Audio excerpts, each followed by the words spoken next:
Hi, my name is Adam Burton, and I'm the Director of Risk Management at Baldwin and Shell Construction Company. Welcome to the first installment of ABC's Safety Q&A. Protecting the health and safety of workers is paramount in any workplace. One crucial aspect of worker well-being is preserving their hearing abilities, especially in environments where exposure to loud noise is prevalent. In response to this need, the Occupational Safety and Health Administration, or OSHA, has developed the Hearing Conservation Program, a comprehensive set of guidelines aimed at preventing occupational hearing loss. OSHA's Hearing Conservation Program outlines measures that employers must take to minimize the risk of noise-induced hearing loss among their workers. This program is particularly important in the construction industry where employees are frequently exposed to high levels of noise. Key components of OSHA's Hearing Conservation Program typically include noise monitoring, engineering controls, hearing protection, employee training, audiometric testing, and especially record keeping. Today we sit down with ABC member Adam Zimmerman from First Choice Drug Testing and Occupational Health Services to go over some of the basics of preventing hearing loss in the workplace. Welcome to today's question and answer on the safety segment. With me today is Adam Zimmerman from First Choice Drug Testing and Occupational Health Services to discuss hearing conservation. Welcome, Adam. Thank you. Tell me a little bit about yourself.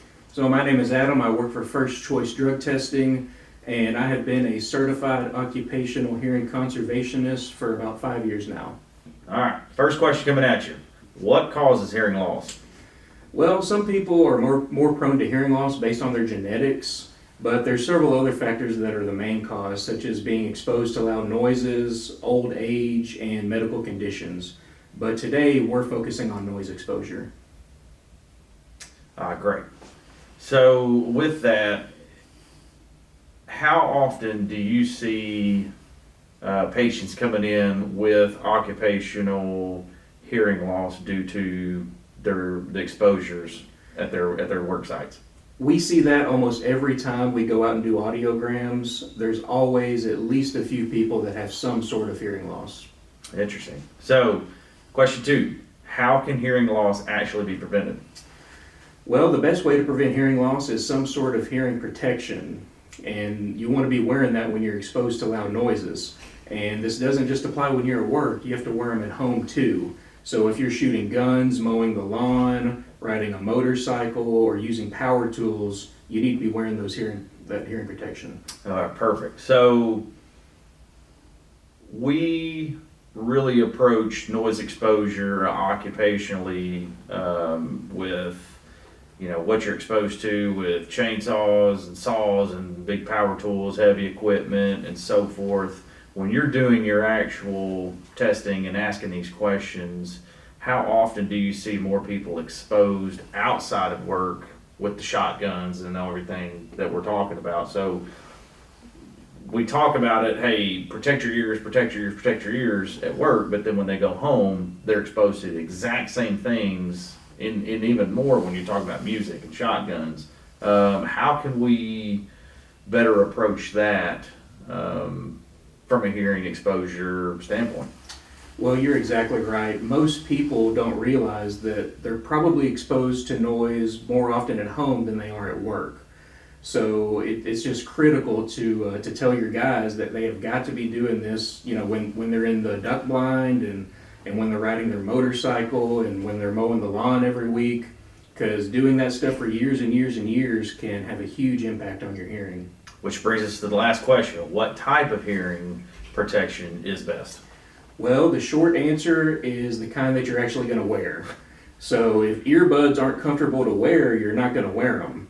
But you might find that ear muffs are comfortable. So basically whatever you find more comfortable and whatever you're going to wear.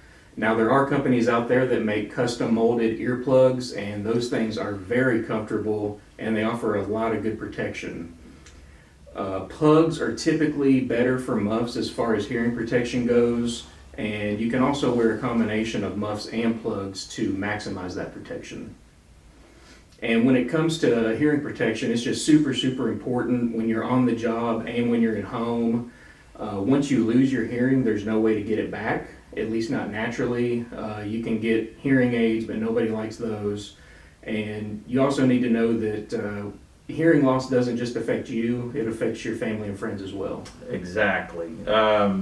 Anybody wants to reach out to you further for more information, more in-depth information, because I know there's a ton of information out there as far as when are we supposed to, what's our trigger, what's our threshold, what is our exposure to occupational hearing. So if they want to reach out and ask more questions, how do they find you? The easiest way is to go to our website, firstchoice-testing.com, or feel free to call us anytime, 501-661-9992. Adam Zimmerman, thank you very much. Thank you. So overall, OSHA's Hearing Conservation Program plays a vital role in safeguarding the hearing health of workers across various industries. And by implementing the guidelines outlined in this program, employers can create a safer and healthier work environments while reducing the risk of occupational hearing loss among their workforce. So don't wait until it's too late. Make sure you protect yourself and your employees from preventable hearing loss.